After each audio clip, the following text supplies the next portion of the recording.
Coming up on today's episode of PSN, Paris swimmer Shelby Newkirk was named Saskatchewan's Female Athlete of the Year. She joined the show to reflect on the newest award. You're watching PSN. Let's get started. Welcome to Parasport Nation with Alex Smyth and Nathan Clement.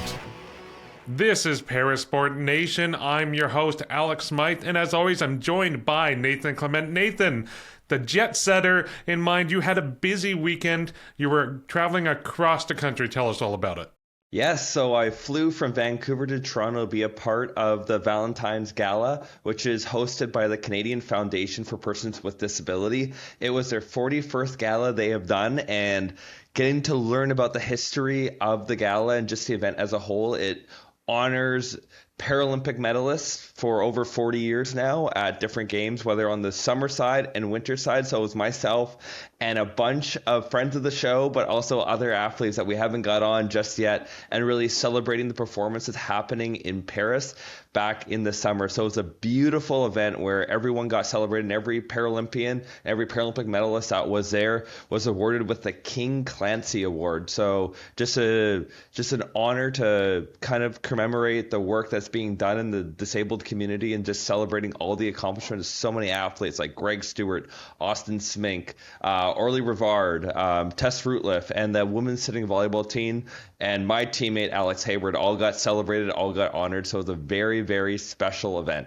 Well, and I'm sure it's also just nice for yourself and the other athletes as well, just to hang out and connect and not have to kind of do so in the heat of a competition, because it's probably not that often that you can kind of catch up with people when you're not focused on a competition the next day or the day that you're chatting with them. Oh yeah, that's the best part about it too, is you just really get to celebrate and get to connect with people, because often the only time you really get to see a lot of people in different sports is, say, at a Paralympics or a Pan Am Games, or maybe the odd content summit, but that's in the midst of a season. That's in the midst of preparation, where this is just after a games, and a lot of us are preparing for our own world championships, our own World Cups. As in cycling, we have worlds coming up in August, but for right now, we have a little time where we can just get together, be ourselves, and just celebrate what we've accomplished and what we've done. Because when you look at it in the grand scheme of things, and even for me now as a Paralympic medalist, it takes time for me to really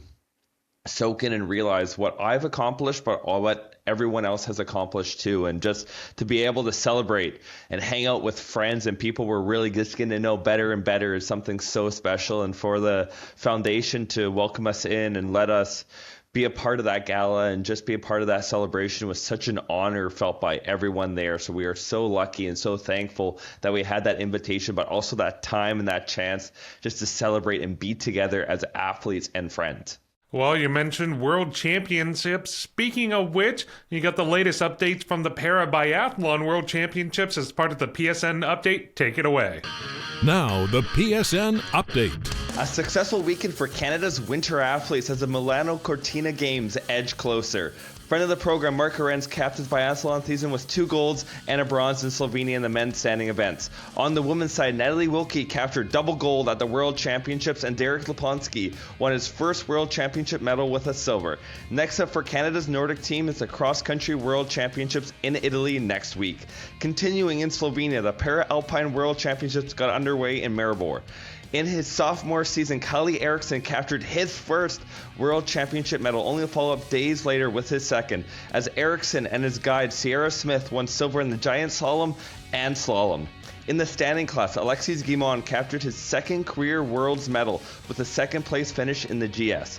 From descending to ascending, the National Paraclimbing Championships headed to La Belle-Provence as Quebec hosted the 2-day competition. Another friend of the show, Seamus Bolian, claimed silver in his class, while his national team teammates Emily McDermott seized silver and Chaz Mazurkia won gold. A notable performance saw Miranda Scott win gold. Announced this past weekend, women's sitting volleyball team captain and national team member for 12 years, Danielle Ellis, announced her retirement. The 3-time Paralympian led the women's sitting volleyball team to its first Paralympic medal with a victory in the bronze medal match, securing 3rd place in Ellis's final game. And that's the PSN update. There was a ton of information, a ton of medals being racked up by Team Canada across sports. so many different storylines to follow with it. Obviously, you have the World Championships in Slovenia. Mark Arendt's continuing to dominate along with his team. I mean, they are really primed for Milano Cortina next year. But where I really want to start is that first inaugural National Para Climbing Championships in Quebec. That's such a special event to get started, to really grow the sport, that awareness. We had a chance to talk to Seamus, obviously. We had a chance to profile the sport earlier in the last year. But this is something, Nathan, I think it's going to continue to grow as they build towards that LA 28 Summer Games. It's massive, and even looking at the results, but even seeing the event as a whole, they brought in and allowed American athletes too, which is just going to raise that competition up even higher and just add that depth of field to it as well. And one of the best things with it, and we talk about Seamus, and we had Seamus on previously, just the sense of community that he's trying to create there, where they had big events going on during and after the competition, where you're just bringing people in and really trying to make it a celebratory event and something to really build a benchmark for. And although it's the first major one, there's going to be many more to come. And as LA looms closer, as every year gets closer and closer to 2028, it's really, really exciting just to see how much this is going to grow. As you and I have talked about, this is a sport that's going to just explode and really take that next level, we believe. Yeah, and lastly, with Danielle Ellis, we'll be sure to have her on the show to react and reflect on her career in sitting volleyball in the next few weeks. But let's move on to our conversation with Shelby Newkirk. She has been a para swimmer, a member of the national team, and she was recently named Saskatchewan's Female Athlete of the Year. She joined the show to chat about that honor and reflect on the last year. Shelby, thank you so much for chatting with us today. Thanks for having me. So, first off, congratulations. You were just named for the second time Saskatchewan's Athlete of the Year. How are you feeling? I'm so excited. It's definitely an honor. And to be able to go to an event like that and have so many awesome athletes, it is really cool. And to be able to have actually won is awesome for sure. Shelby, I want to go back to the start of your swimming career with the Paris Storm. What was that experience like, being part of a para swim team and a para program like that? Yeah, getting to start out with the Paris Storm was so amazing. I had done a whole bunch of other sports growing up, and basically everything other than swimming. And once I was diagnosed with dystonia and I wasn't able to do other sports anymore, I felt pretty lost. I didn't have that same sense of community. And so going to Paris Storm, finding a sport that I loved, finding the ability to be competitive again and really push myself. But more than that, finding that sense of community and going on deck and just everybody understood. Everybody was in the same kind of boat, and just really feeling like I belonged was truly an amazing experience. Now, your last year had tons of highlights, from setting a world record in the 50 meter to claiming your first Paralympic medal. What was the biggest highlight for you as you reflected on this past year and in the process of being named the Athlete of the Year? I think every year in sport, there's always things that I've learned outside of sport in addition to things I've learned in the pool. And I think last year I had a lot of goals, but one of those goals was to really achieve things that I had hoped to in Tokyo, and I didn't. And in Tokyo, I didn't have the experience I was hoping to. It ended up being a lot harder mentally, and I really struggled with it, honestly. And so being able to go into Paris, I just really wanted to have fun, really enjoy it, really push myself and see what I could do. And so coming out with a medal was definitely one of my big goals. But I think just really learning to have fun in the water, really enjoy the moment, really lean on my team when I need to. I think a lot of those kind of things really resonate with me from last year. Speaking to you in the village, but also other swimmers as well, and just hearing the reactions of the crowds and the environment at the swimming stadium in Paris, what was that like, being in that pool and being in that environment? It was absolutely incredible, but definitely a little overwhelming as well. Coming from meets, we compete at meets with lots of swimmers, but definitely not to the extreme that there was in France. Having the loud crowd, having so many people supporting us and cheering us on, and I think it just really showed how people are really starting to see para sports and really starting to get excited about it. And it's so awesome to see. But going out for the first time, it was also a little bit overwhelming to see, oh, wow, there's so many people here. And me and my coach kind of went out ahead of time. So it was really nice to kind of be able to take that moment in before the moment when you're also racing. And I think one of the cool things about swimming is when you dive in, at least for me, I couldn't hear any of it. So it kind of went from super loud to dive in, and it was just silence. And I just kind of got in. I'm like, I know what I got to do. I just got to go and do it now. You mentioned before how you had set goals for yourself in Tokyo and you didn't achieve them, or you just didn't get the results that you were hoping to. How did setting that world record build that momentum, build that confidence that when you were heading into Paris, you're like, okay, this is the next step. I'm in a better spot now. I'm ready to reach my goals in Paris. Yeah, it was definitely a record that I've had my eye on for a little bit. Backstroke has always been my favorite. And so when I saw that I was getting so close to that record, I was kind of like, okay, can we do it? And we knew that Indianapolis would be a good shot for it. And we'd been planning for it. I know me and my coach talked about it that morning, and we're like, today's the day. Like, we're feeling it. It's feeling good. And so to go out, to be able to achieve that, it was so exciting. And I think that really helped give me a confidence of like how I was feeling that year. And I just kind of felt good going forward. I had the same coach with me in Paris as well. And I think it was just really exciting to see all these little things, well, not little things, but these things that I had achieved throughout the year building towards that moment, so that then when I got behind the block on day 10 of the Paralympics to finally swim my 100 back race, I think I could kind of look back on all those things I had achieved already this year. And I knew I was going to be happy no matter what, but I knew I was going to be even extra happy if I could get on that podium. One of the things a lot of people don't realize about Paralympics and especially para swimming, although we're not training and racing every single day, it's a long slog and it's a long experience being by the pool or near the pool for those 10 days. What was it like for you really experiencing that in Tokyo and now in Paris?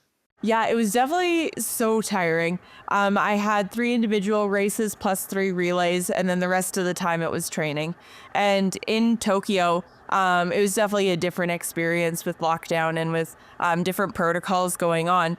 But I was really just trying to take in everything about the Paralympics, and it was quite overwhelming, honestly.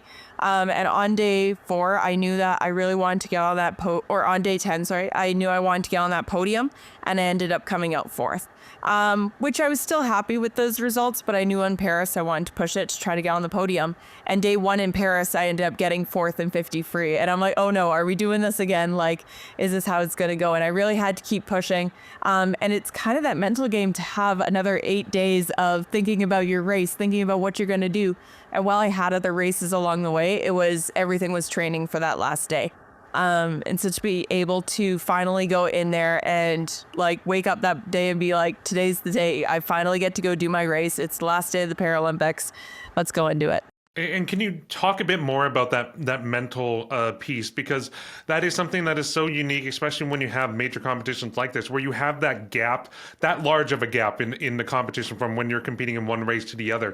Especially if you're just so close, as you mentioned, coming in 4th, and you want to reach that podium. Like, how do you make sure that you're staying focused, you're grounded, you're not letting the result kind of dictate how the next race is going to go? Yeah, I think for me, it's been really important to be able to have those moments where I'm fully there for swimming. All my thoughts are on swimming. I'm fully focused on it, but I also need to have other things that I can switch my brain off to and be able to take that break. So for me, I have 2 small businesses. I have a few groups that I coach. So I do have those things that I can kind of shift my focus on. I was working on orders the whole time I was in Paris, which is super cool and awesome that I got to do that. But at the same time, I also knew that sometimes I just need to get out of my head. I just need to think about something other than swimming. So I know on day 9, before my 100 backstroke day, I had thought about my race all day long. I knew what I wanted to do, and I was just so tired of thinking about it that me and my coach sat and we played cards for a few hours. Just something that I do at home, something different, just so that took my mind off of it for a little bit. And I think it just it provides me a little bit of a reset of, yeah, we are athletes and this is a big focus of our life, but you do kind of have to have something else every now and then as well. That mental separation is so important and so key, especially when you're in a Paralympic environment or a major competition like that in Paris. And you mentioned earlier, you really tried to enjoy the village and take it in. And as we all know, it became a viral sensation with a chocolate muffin. But was there anything else you really enjoyed most or really appreciated about that Paralympic village in Paris? Oh, there was so many things I thought was so cool.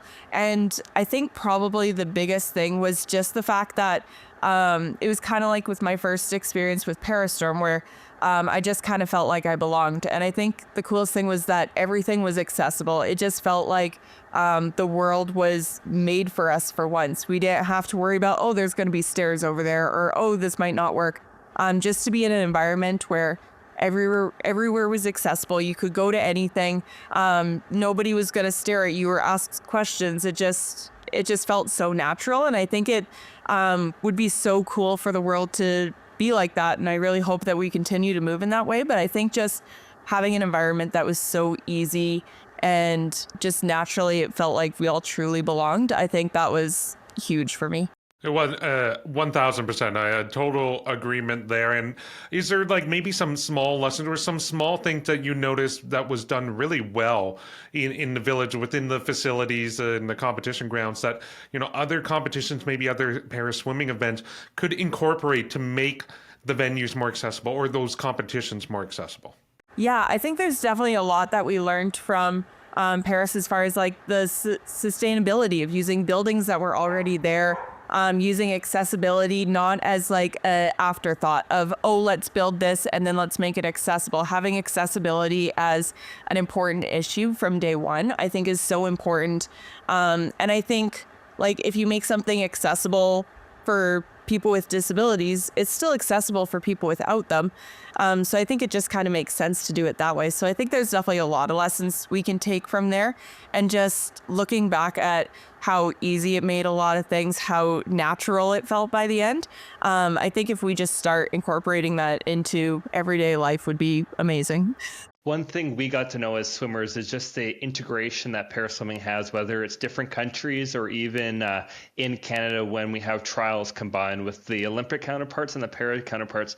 Do you maybe want to describe and tell about like the history of like the Can-Ams or even what's gone on in the recent years with the city para World Series events going on? Like what does that mean to have World Series events in the United States, but also all around the world too, just for para athletes to get more opportunities to race? Yeah, it's been really cool. I've been a para swimmer since 2011. And I started doing international events in 2012, 2013. And it's been really cool to see the evolution of our sport and where we're starting to get to.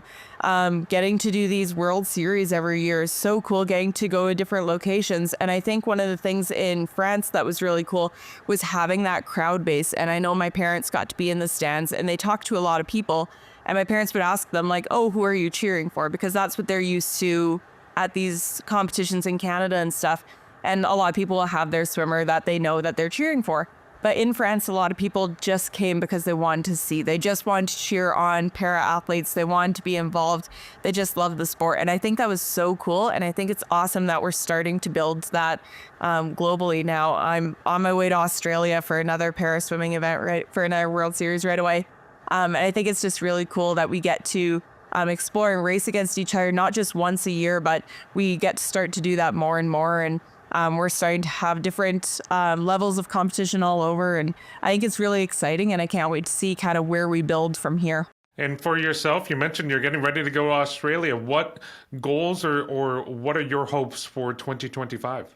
Yeah, I've definitely got big goals. A lot of athletes after the Olympics and Paralympics will all sit down and we kind of like have that moment of what are we doing next? Like, are we doing another 4 years? Like, you kind of got to plan it out.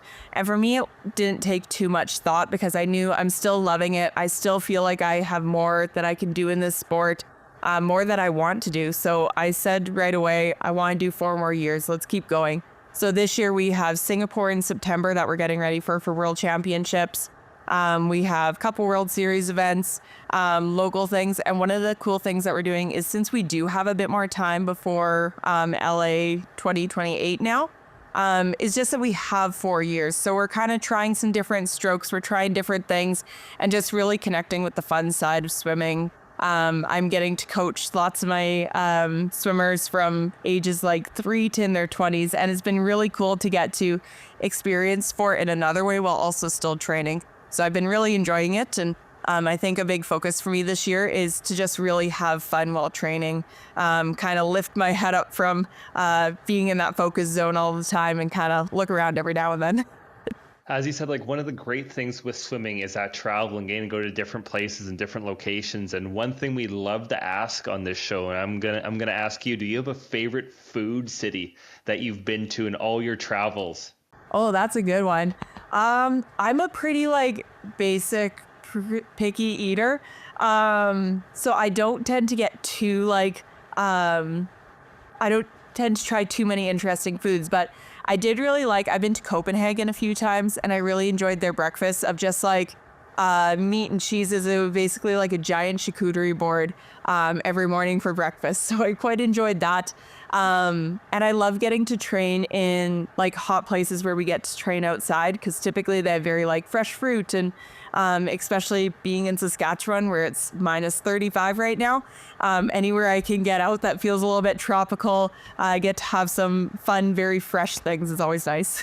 I'm also curious if you could maybe elaborate a bit on the scene, especially the Paris swimming scene or the Paris scene in Saskatchewan or Saskatoon specifically where you're based. That like give us a bit of insight of what the scene and location is like because we don't often have guests from Saskatchewan. Yeah, it's really cool. Our swim club is the Saskatoon Lasers Swim Club, and we're a fully integrated program. We have para swimmers, we have Olympic stream swimmers. Of all ages. So I'm our para program coordinator. So I get to work with all of our young swimmers that are just getting started. I get to work with our para swimmers. I get to work with our pool school program, which is like our version of swimming lessons. And I think we have over 30 para swimmers signed up at the moment. We have different amounts throughout the year. And it's really cool to have this program where everybody just works together. We can have somebody in a chair, somebody who walks with a cane, and nobody really thinks anything of it because it's just so natural in this program, which is really cool. And it's really cool kind of see where that's going. So I'm really enjoying that. And then I also like it getting to see other sports because we are a smaller province. We don't have the same population that a lot of others do. So it's always really cool when we get to connect with each other. And going to the Sask Awards last week, it was really nice getting to meet all these athletes from other sports and other sports that I have no idea about, but it was really cool to learn about them and also get to share about swimming, para swimming, all that kind of stuff. So I think it's a really cool experience to have this tight-knit committed community where everybody kind of knows everybody. We're pretty connected, but we still get to learn about different things all the time. It's pretty fun. Shelby, this has been fantastic. Thank you so much and best of luck in Australia. Hopefully you can squeeze in some outdoor training sessions while you're down there where it's nice and sunny. Hopefully it should be good. Thanks very much. So much to dive into with that conversation. I think for me, first off, what I found so funny was as she was explaining during her time at the Paralympics, in between the races, how she wanted to relax was by doing work on her businesses. Shelby's a unique individual. I don't think there is any downtime for her. If she's not competing, she's working on growing her businesses. That is phenomenal. I find that hilarious, Nathan.